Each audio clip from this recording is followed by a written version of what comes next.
সব কাজ সেরে বাসন মেজে খাওয়া দাওয়া করে সব কিছু রাতের যাবতীয় কাজ সেরে কেবল নিজের ঘরে আসলাম। নাইটিটা পরছিলাম, অমনি সময় দেখি দরজার আওয়াজ হচ্ছে, ঠক ঠক। আমি বলি কি ব্যাপার, দরজার আওয়াজ হচ্ছে? তখন আমি কেবল ড্রেসটা চেঞ্জ করছিলাম, নাইটিটা পরার জন্য রেডি হচ্ছি। যেহেতু শাড়ি পরার সারাদিন কাজকর্ম শাড়ি পরে থাকি, ওই জন্য রাত্রিবেলা আর আমি শাড়ি পরে ঘুমাই না, নিজেরও বিরক্ত লাগে শাড়ি পরে ঘুমাতে। আর যেহেতু গরম পড়েছে, গরমের মধ্যে শাড়ি পরে ঘুমানো তো প্রশ্নই ওঠে না। নিজেই ফ্রেশভাবে সব কিছু কাজকর্ম সেরে সব কিছু সুন্দরভাবে পরিপাটি করে রেখে তারপরে রান্নাঘর থেকে নিজের ঘরে আসলাম। শাড়িটা চেঞ্জ করতেই, নাইটিটা পরতে না পরতে অমনি সময় দরজার মধ্যে ঠক ঠক আওয়াজ শুরু হচ্ছে, শোনা যাচ্ছে। তো বন্ধুরা, চলো আজকে তোমাদেরকে একটা সুন্দর গল্প শোনাবো, শ্বশুর ও বৌমার গল্প। যে গল্প তোমরা এতদিন ধরে চাইছিলে, সেই গল্পই আজকে তোমাদেরকে শোনাবো। অবশ্যই তোমরা মনোযোগ সহকারে শুনবে, কেমন? তাহলে তোমাদের খুব ভালো লাগবে। গরমের দিন, আর গরমের দিন মানেই জানো সবাই চায় একটু হালকা পাতলাভাবে আর কি থাকতে। ওই জন্য জামা কাপড়ও ঠিক সেরকমভাবে আর কি ভারী কিছু পরে না। আর যেহেতু বউ, বাড়ির বউ, দিনের বেলায় বউ শ্বশুরমশাইয়ের কথাই আছে দিনের বেলায় শাড়ি পরতে। তো বৌমা ওই জন্য দিনের বেলায় শাড়ি পরে আর রাত্রিবেলায় বৌমা নাইটি পরে ঘুমায়। যেহেতু বৌমা একাই ঘুমায়, শ্বশুরমশাই আর বৌমা বাড়িতে, আর কেউ নেই, ছেলে বাইরে থাকে। বিয়ের পরেই ছেলে বাইরে চলে গেছে কাজ করতে। তো বৌমা নতুন, বেশি দিন হয়নি, আর শ্বশুরমশাই বাড়িতে একা, শাশুড়িমা নেই, এরা দুজনেই। তো সারাদিন যথারীতি শ্বশুর বৌমা দুজনে বেশ ভালো মন্দ গল্পগুজব করে তাদের আর কি চলে। শ্বশুর চাকরি করে আর বৌমা বাড়িতেই কাজকর্ম সামলায়। বৌমাকে কাজকর্ম করতে না করেছে বাইরের কাজকর্ম, কারণ শ্বশুরমশাইয়ের কথা, আমার বৌমা বাড়িতেই থাকবে, বাইরে গিয়ে কাজকর্ম করার কিছু নেই। তার জন্য আমি আছি, আমার ছেলে আছে, ও দুজন কামাই করলেই হবে। খানেবেলা তো মাত্র তিনজন, পরে তিনজনের জায়গায় চারজন হবে, সেটা পরে দেখা যাবে।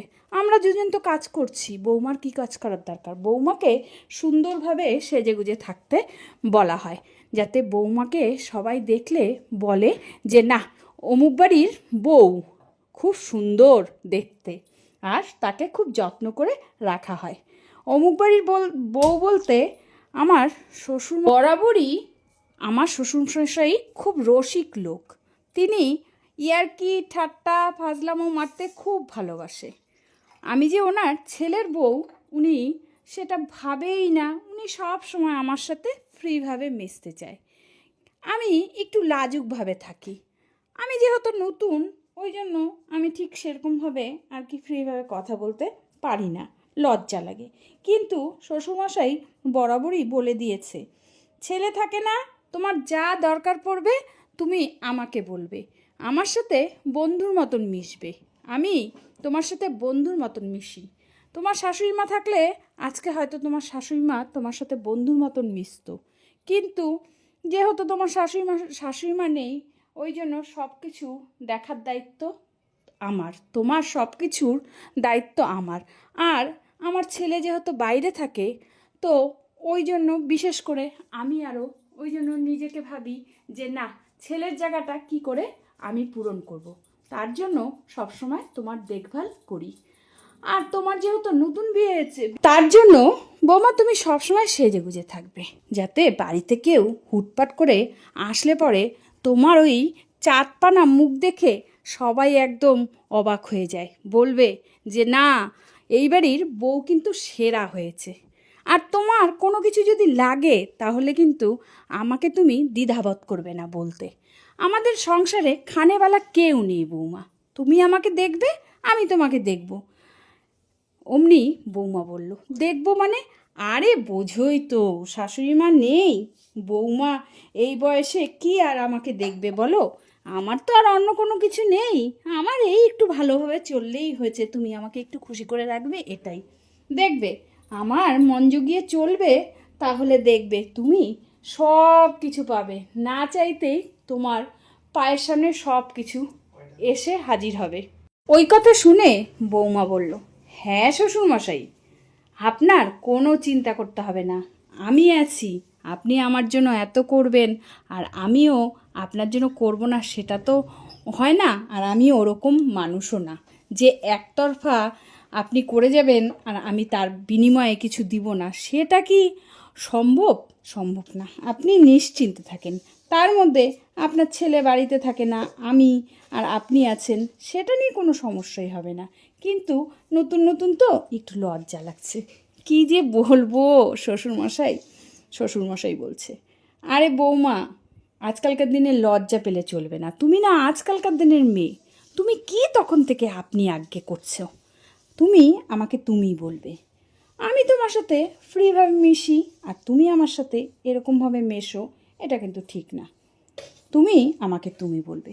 বৌমা বলল, ঠিক আছে শ্বশুরমশাই, ও নতুন নতুন তো একটু অসুবিধাই হবে, একটু মানিয়ে নেবেন, কোনো সমস্যা নেই। এই বলে শ্বশুরমশাই বৌমাকে বলছে, দাও তো বৌমা, বাজারের ব্যাগটা দাও, বাজারের ব্যাগটা দাও, তোমার কি কি পছন্দ আমাকে একটা লিস্ট ধরিয়ে দাও। আমাকে মানে লিস্ট না দিলে না আমি ভুলে যাই কোনটা আনতে কোনটা আনবো, ওই জন্য আমাকে লিস্টটা আর কি দাও তুমি, আমি তোমার মন পছন্দ জিনিস নিয়ে আসবো, তুমি যেগুলো পছন্দ করবে সেগুলোই আমি নিয়ে আসবো। ওই শুনে বৌমা সঙ্গে সঙ্গে ঘরে গিয়ে একটা কাগজের মধ্যে লিস্ট করে একটা বড় সড়ো মানে লিস্ট ধরিয়ে দিল। এই দেখে শ্বশুরমশাই একটু ইতস্তত বোধই হলো, এর মধ্যে অনেক কিছু আছে যেগুলো মেয়েদের ব্যাপারের জিনিস। আবার একটু মুচকি মুচকি হাসলো। শ্বশুরমশাই বলল, বৌমা ঠিক আছে, তুমি যা যা বলছো আমি সবটা এনে দেবো। আসল কথা, আগে তোমার শাশুড়িমা ছিল যখন, তখন অনেক আগে আনতাম তো এসব জিনিস, এখন অনেক দিন ধরে আনি না, তার জন্য একটু মানে কেমন যেন লাগছে। ঠিক আছে ঠিক আছে বৌমা, তুমি চিন্তা করো না, আমি সব কিছু এনে দেবো। এই বলে শ্বশুরমশাই বাজারে ব্যাগ নিয়ে রওনা দিল। আবার কোনো ছুতো না করে শ্বশুরমশাই বৌমারকে ডাকতে লাগলো, বৌমা বৌমা শোনো। শ্বশুরমশাই বলছে, বৌমা বৌমা শোনো। বৌমা এসে বলল, কি হয়েছে শ্বশুরমশাই? তখন বৌমা যখন বলল কি হয়েছে শ্বশুরমশাই, তখন শ্বশুরমশাই বলল, আরে আমি না আমার পার্সটা রেখে গেছি, একটু দাও না গো। এই চক্করে আর কি মানে বৌমার সাথে একটু দেখা হয়ে যাবে, শ্বশুরমশাই ভাবছে। তো শ্বশুরমশাই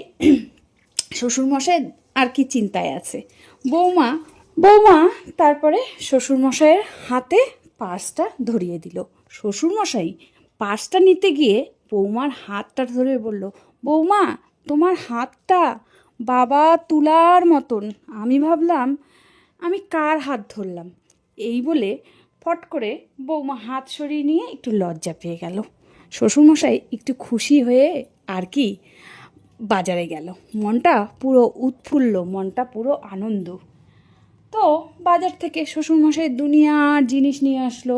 দুজনে মিলে, শ্বশুরমশাই যেহেতু ছুটি, দুজনে মিলে কাজকর্ম করে খাওয়া দাওয়া করে দিব্যি আর কি গল্পগুজব করলো, করে ঠোরে সব রকম কথাই আস্তে আস্তে বৌমার সাথে আর কি শ্বশুরমশাই শেয়ার করলো, আস্তে আস্তে সব কিছুই। বৌমা আর শ্বশুরমশাই অনেকটা ফ্রি হয়ে গেছে, অনেকটাই আর কি মানে নিজেদের কথাবার্তা শেয়ার করেছে।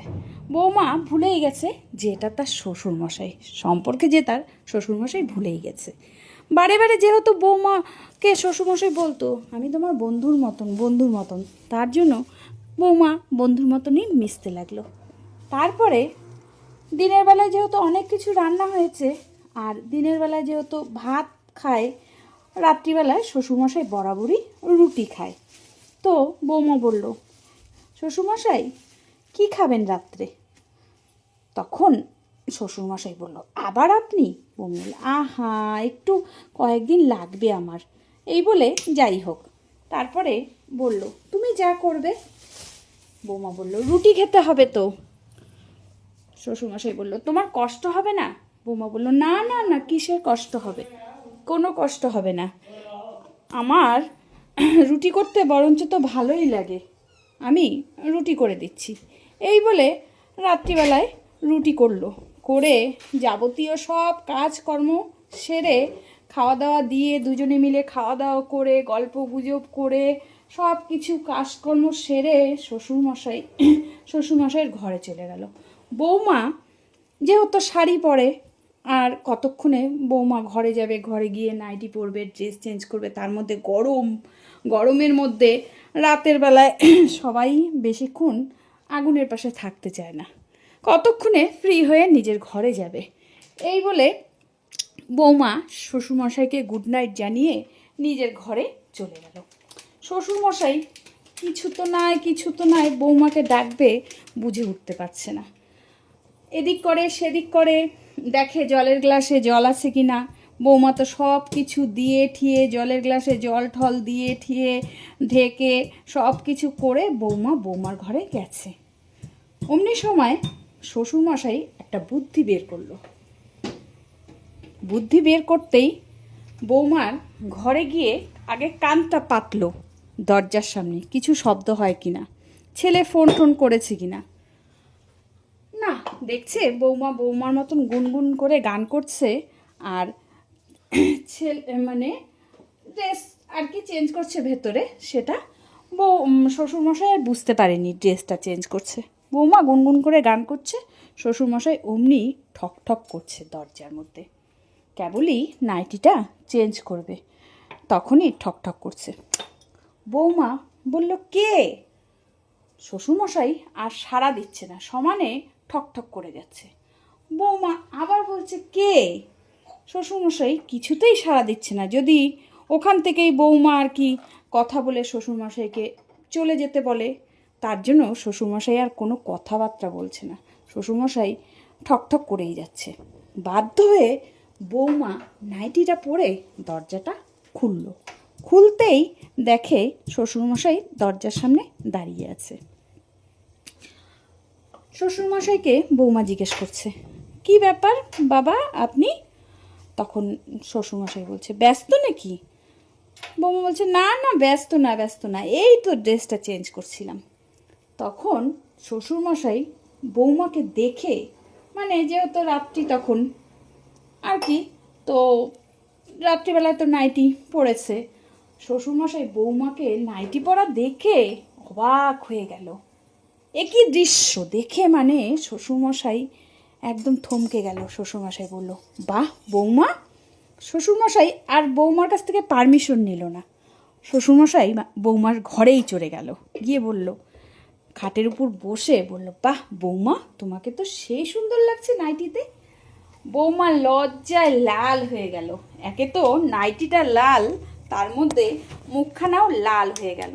হেসে বলল, বাবা আমি না বরাবরই বাড়িতে নাইটি পরতাম, এখানে বিয়ে হয়ে আসার পরে না আমি শাড়ি পরি, যেহেতু আপনি বলেছেন আমার নতুন বিয়ে, আমার শাড়ি পরতে হবে, আপনারা শাড়ি পরা পছন্দ করেন, তার জন্য আমি শাড়ি পরি। আমার না শাড়ি পরতে বড্ড কষ্ট হয় বাবা।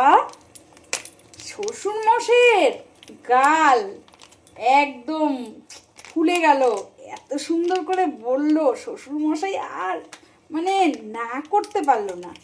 বৌমাকে বলে, কি বলো বৌমা তুমি, তোমার কষ্ট হয়? ঠিক আছে, তোমার যদি কষ্ট হয় বৌমা, তাহলে কালকের থেকে তুমি শাড়ি পরবে না, তুমি নাইটিই পরবে।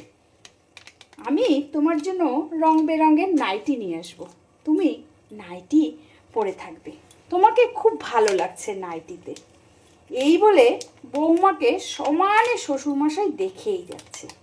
বৌমা লজ্জায় আর মুখ ফেরাতে পারছে না, শ্বশুরমশাইকে বলছে, বাবা আপনি সত্যি করে বলুন। শ্বশুরমশাই, আবার আপনি?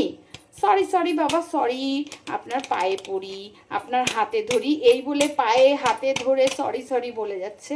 শ্বশুরমশাই বলছে, ঠিক আছে, এবারের মতন মাপ করে দিলাম, কিন্তু তুমি যদি আমাকে দ্বিতীয়বার আপনি বলো তাহলে কিন্তু খুব খারাপ আছে। শ্বশুরমশাই বলল, যত যাই বলো, তুমি এখনকার মেয়ে, তোমাকে নাইটিতে অসাধারণ লাগছে বৌমা, কি বলবো। আমি তো তোমাকে নাইটি পরা দেখিনি, আজকে নাইটি পরা দেখে আমি তো চোখই ফেরাতে পারছি না। ঠিক আছে, তুমি চিন্তা করো না, এখন থেকে তোমার যেটা ভালো লাগে তুমি সেটাই পরবে। ঠিকই তো, গরমের দিনে এই শাড়ি সায়া ব্লাউজ আরও কী সব, এগুলো কি মানে পড়তে গেলে তো কত অসুবিধাই হয়। ঠিক আছে বৌমা, তুমি নাইটিই পরো, আমি তোমাকে পারমিশন দিলাম। আর নাইটিতে তোমাকে বেশ লাগছে, লাল নাইটি, তোমার গায়ের রংটা পরিষ্কার, তুমি উঁচা লম্বা টল ফিগার, ইস দারুণ লাগছে, দুর্দান্ত। আগে যদি দেখতাম তোমাকে নাইটি পরা, তাহলে আমি তোমাকে নাইটিই পরে থাকতে বলতাম। বৌমা বলল, শ্বশুর বাবা, তাহলে তুমি আমাকে পারমিশন দিলে তো নাইটি পরার? শ্বশুরমশাই বলল, হ্যাঁ হ্যাঁ, তুমি নিঃসন্দেহে নাইটি পরতে পারো, আমার কোনো